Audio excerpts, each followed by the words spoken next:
Hello, everyone. Welcome back. Happy 2021. Hope you guys had an enjoyable New Year's and are all safe and sound. I thought I would start with a little bit of a recap of where we've been throughout the year and sort of reset what I plan to do for the rest of the Sunday school season. And I kind of pulled this page from an earlier lesson plan just to show you how much stuff has slid a little bit in terms of timing. So we've finished Mark and we're almost through with the end of Matthew. We'll probably knock that out either next week or the following week. So sometime in January, I think that's going to be done. And then Luke will get through, probably start at the end of January and go through March.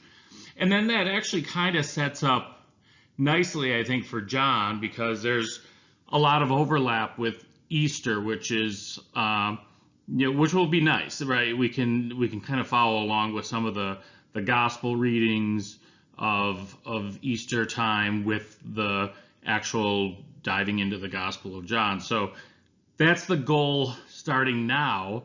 Again, with things the way they are, I mean, this could still slide as well, but that's the plan going forward. So I just wanted to set everybody's expectations for the rest of the year. Okay, so now on page 3 here, again, a review of what we're trying to do throughout the whole year. The goal of our level 4 here is to review all the Gospels: Matthew, Mark, Luke, and John. And just to reiterate, what are the Gospels, right? This is the good news that these 4 men have written, but it's really a reflection of Jesus trying to explain who he is, why he is, what he's here for, and really how we as Christians can, to get to heaven and have everlasting life. It's really, what do we need to do to get there, and what rules do we have to follow and understand Jesus's life. And so, Matthew, Mark, and Luke are almost biographical, right? They kind of go through from some different perspectives of Jesus's life. And then John also talks about his life, obviously, but it's almost a little bit more philosophical.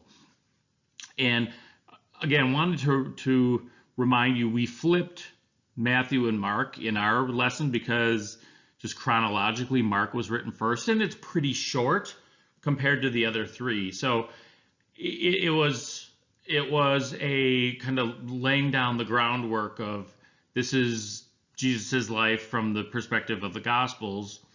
Mark wrote his first, and then Matthew, Luke, and John kind of all borrowed from what Mark had put down first. And the other thing I wanted to point out and to remind you is each one of these was written for a different audience.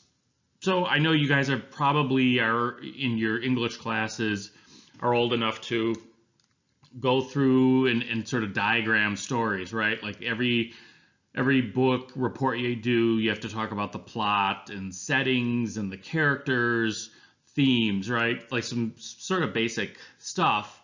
Well, Mark, Matthew, Luke all have sort of the same thing there, right? They all have the same setting. It's Galilee and Jerusalem. The time is exactly the same, right? Because this is really a biography of Jesus. The characters, for the most part, are the same. Jesus is the main character, and the disciples are sort of side characters. But as you get older, you're going to dive in deeper into analyzing literature. And the key difference, I think, from Matthew, Mark, and Luke is kind of the voice, right? And the author, who they're writing to. So Mark was really writing for the Roman audience. And there's some scenes in Mark where they talk to Roman centurions or try to get an idea of what the Roman guard was thinking at the time. And Matthew, who was a Jew, and was really writing this for Jewish people. And so there's a ton of references to the Old Testament. So things that Jewish readers would know and be very familiar with are strewn throughout Matthew's gospel. And Luke was written more for Greeks, and we'll get into Luke next. So it's important to understand where the author's coming from when they're writing. And that's why, when we kind of go through Matthew and Luke, the background of the audience is important to understand. That's why they wrote these gospels a certain way. So we've hit a lot of those points, I think, already in Matthew, but we'll continue to do that as we finish off his gospel. On page 4 here, we see a slide that I've shown, I think, the past 4 or 5, 6 weeks that really go through the body of Matthew's gospel. And, it goes from explaining, kind of redefining the Old Testament and his Sermon on the Mount, then going through introducing his 12 disciples, and a lot of parables of healing and even raising people from the dead, curing people that are sick. And then it's kind of dives deeper, as last week when we talked about Jesus explaining what his new kingdom is, right? As he gets more and more followers, as he explains to his disciples how to help spread the good news of this kingdom, Jesus talks about what needs to be done and how he's not a military leader, but more a humble servant, right? That he's here for us. He's here to sacrifice for us and for our sins, for our salvation. And so this all kind of comes to a head here in the last section of Matthew's story here in chapters 21 through 25, where he comes to Jerusalem, and this is really a clash, right? Where he is formally announcing himself that he's the Son of God.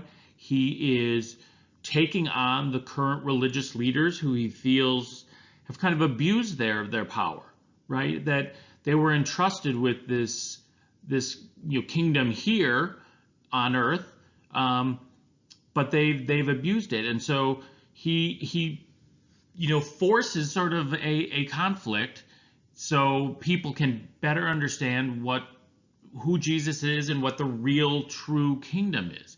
So it's all of Matthew is kind of a really neat story, but it builds up to this conflict that we see here in this last part. And then the very end of Matthew is the last few days of Jesus and his resurrection. But this section 21 through 25 is really powerful, because you've built up through all the earlier pieces to this head, right? That Jesus comes into Jerusalem.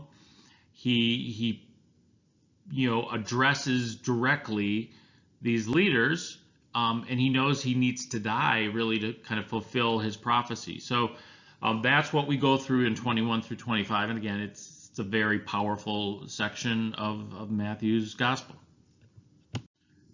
All right, given we're just getting back into the swing of things, I didn't want to go too deep into a lesson, so I'm really focusing on chapter 21. Now it's a pretty long chapter. I think there's 45, 46 verses here, but it's like all of the chapters, but especially these last few in this last section of Matthew, really, really important, because it sort of sets the stage for Jesus' death and ultimate resurrection. So chapter 21 is he comes into Jerusalem, and he comes in triumphantly, right? He's riding on a donkey, and people are welcoming him in, and people are like, who is this guy that don't know him? And he's announced as this is from his followers, right? This is the Son of God. And he comes in, and he goes to the temple, and he overturns these tables where there's money exchange going on and taxes are collected here. And it gets the religious leaders of the time very upset, right? Like, what why are you doing this? You shouldn't be, this is our house, and you shouldn't be doing this in our house. And so they understand he has a following, and they're nervous about that. So they start to devise a way to trap him. And so after the temple episode, he then goes to teach in what they call the temple court. So it's sort of this area where people would go to teach, and the leaders again approach him and are like, "Why are you here? Who are you to be teaching? You're not one of us." And this is where he gets into some really verbal discussions and arguments against the leaders. And one of the key ones here, and it's at the very end of chapter 21, is the parable of the tenants. And that's what I want to talk about on the next page, because it's really powerful. On the surface, it doesn't seem like much, but then when you understand it more, it's pretty deep. So the parable of the tenants is a story that Jesus is using as an explanation. So they, the elders or religious leaders question, what's your authority? And Jesus says, well, think about this, that a man builds a beautiful vineyard and he rents it out to some people, and he then goes away on a trip, and when it's time for harvest, he sends his slaves back to sort of, in essence, pay the rent, right? What fruit have you harvested? I want that. Well, instead of paying the rent, the tenants kill the slaves. They kill the messengers of the owner. And obviously this upsets the owner, and he sends back another set of slaves, right? More people, more slaves to come and,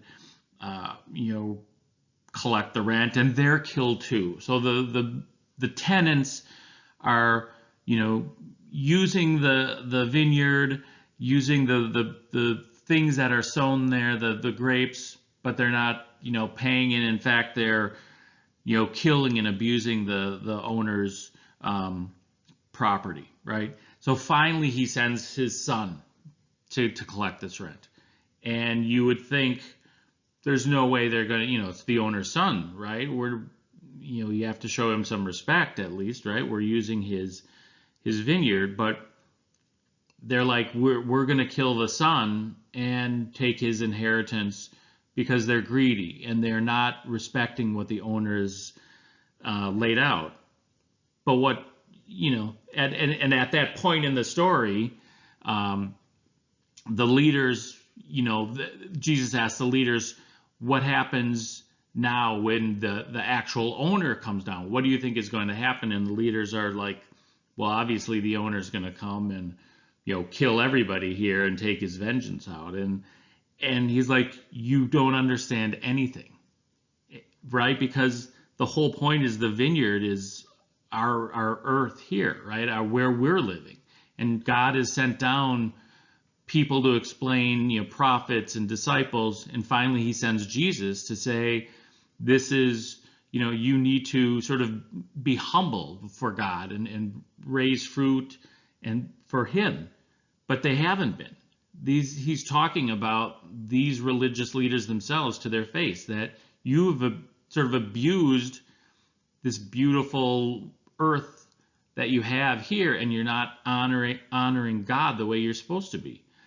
And there's, again, references back to the Old Testament. And Isaiah, they talk about the covenant is a vineyard. And so, again, the audience, our Jewish readers, are going to understand this. And it kind of ends with the fact that the son is a cornerstone of the vineyard, right? A cornerstone is something that connects two walls together. And so it connects things, and that's who Jesus is. And the fact that in the parable, when they killed the son, they're really just kind of earning their own self-destruction. Now, it hasn't happened yet, but Jesus knows it's going to happen. And the Pharisees, these religious leaders, have been thinking about it and plotting it, that they have to kill Jesus. And so they realize now that he knows what they're up to. But it really is too late. Like, this whole thing has been set in stone that they're going to kill him, but what they're doing is really sealing their own destruction from being leaders. And so it's very powerful when you kind of connect all the dots of what Jesus is saying to their faces, and you understand that they're finally realizing that Jesus is the Son of God. But I think at this point it's too late for them to turn around. And so with that, I'll leave you. We'll dive deeper in next week in person for the rest of Matthew. And I hope you guys have a wonderful week. If you can, I would look through this chapter and then chapters 22 through 25, which we'll cover on next week's lesson. So with that, take care.